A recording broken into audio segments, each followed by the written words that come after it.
One of the largest air battles in modern aviation took place between the air forces of India and Pakistan. CNN reports about this. About 125 fighter jets took part in the combat clash, which fought at a distance of more than 160 kilometers. At the same time, the plane of either side did not go beyond the airspace of its country. According to CNN, Pakistanis shot down 5 Indian planes during the battle.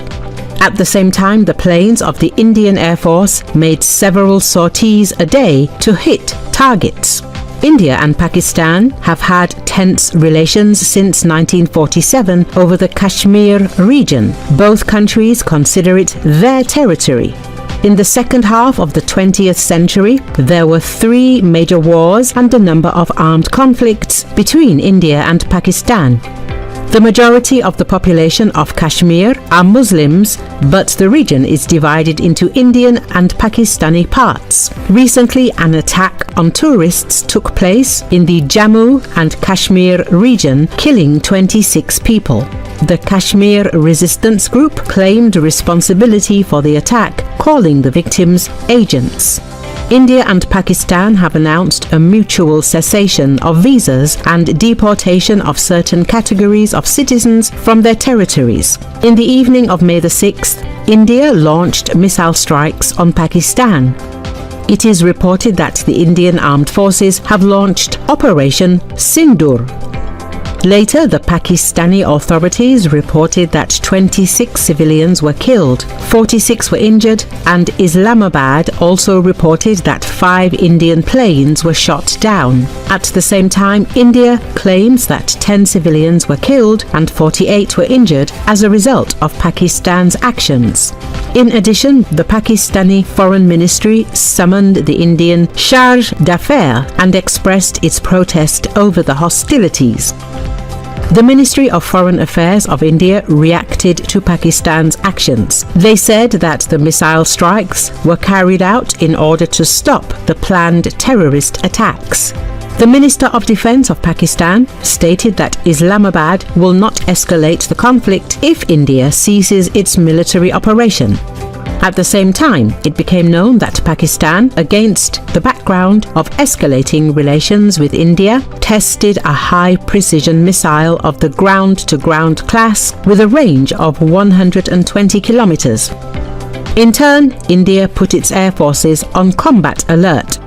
World leaders have called on India and Pakistan to stop the bloodshed and sit down at the negotiating table.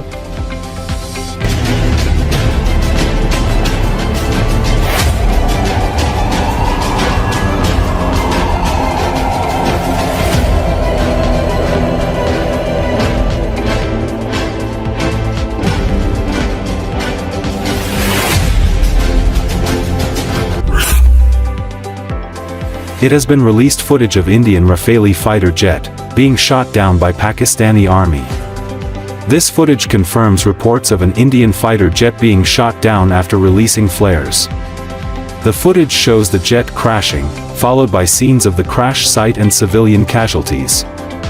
Recall, India launched military strikes on targets in Pakistan, both countries said, and Pakistan claimed it had shot down 5 Indian Air Force jets. Pakistani military sources later said they shot down 5 Indian Air Force jets and 1 drone in self-defense, claiming 3 Rafale jet sophisticated multi-role fighters made in France were among those downed, as well as a MiG-29 and an Su-30 fighter.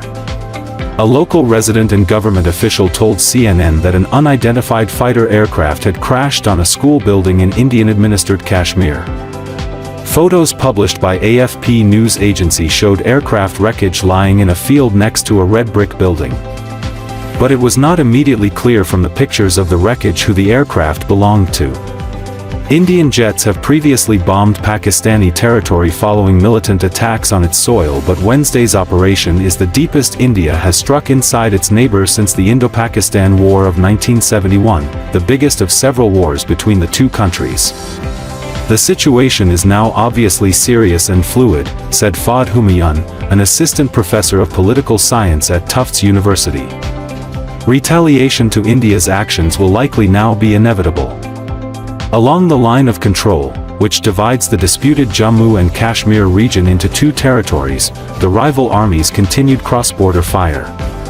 The escalation between the nuclear-armed neighbors comes in the wake of an April 22 attack in Pahalgam, Indian-administered Kashmir, in which 26 people were killed.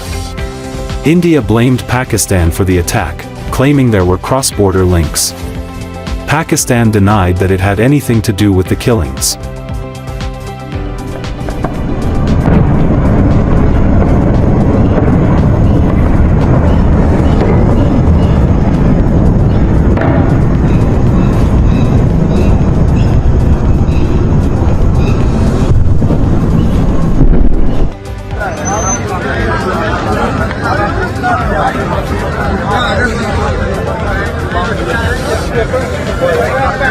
ਇਹ ਮੂਰਲਾ ਜਗਾੜ ਜਾਣੀ ਹੁੰਦਾ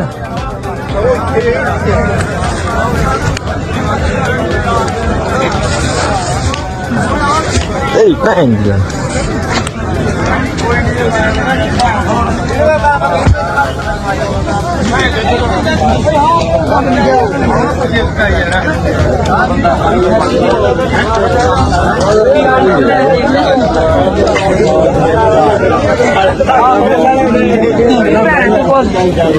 ਆਹ ਹੋਆ ਗੋਲੀਆਂ ਚੱਲਣ ਵਾਲਾ ਆਹ ਗੋਲ ਵਾਲਾ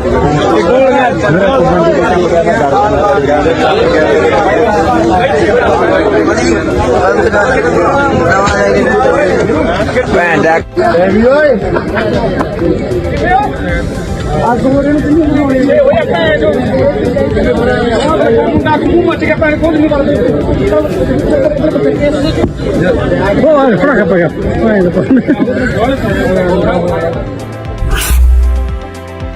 The Israeli military bombed the airport in Yemen's rebel-held capital Tuesday, claiming to have disabled the airfield in an attack that left commercial aircraft burning on the tarmac as its fighter jets struck power plants and other targets. According to Associated Press, the rare daytime attack on Sana'a, held by Yemen's Iranian-backed Houthi rebels since 2014, came as part of a second day of Israeli airstrikes in response to a Houthi ballistic missile striking the grounds of Ben Gurion International Airport near Tel Aviv. The Houthis described the Israeli attacks as killing at least 7 people and wounding 74 others over 2 days. But the future of American attacks on the Houthis, who have pledged to continue to target Israel, was thrown into question after US President Donald Trump said America would stop striking the Houthis. Trump described the rebels as having capitulated and agreed to stop targeting shipping in the Red Sea, though the rebels did not specifically acknowledge such a pledge. Trump is due to visit Saudi Arabia, Qatar, and the United Arab Emirates next week.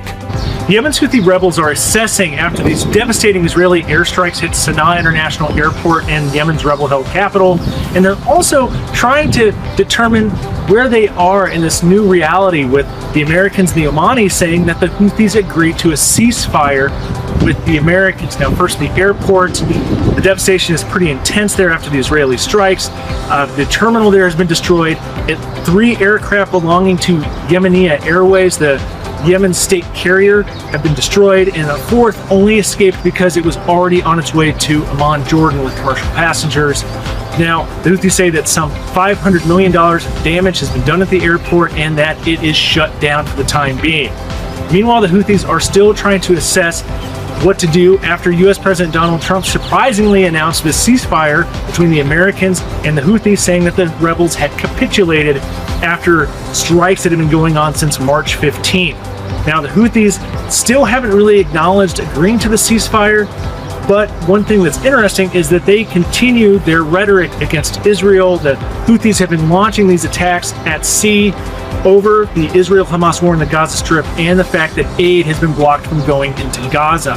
So with the Americans pulling back apparently in these strikes, it sets up Trump to possibly come into the Middle East for this trip to Saudi Arabia, Qatar, and the United Arab Emirates next week without any sort of threat of a Houthi attack.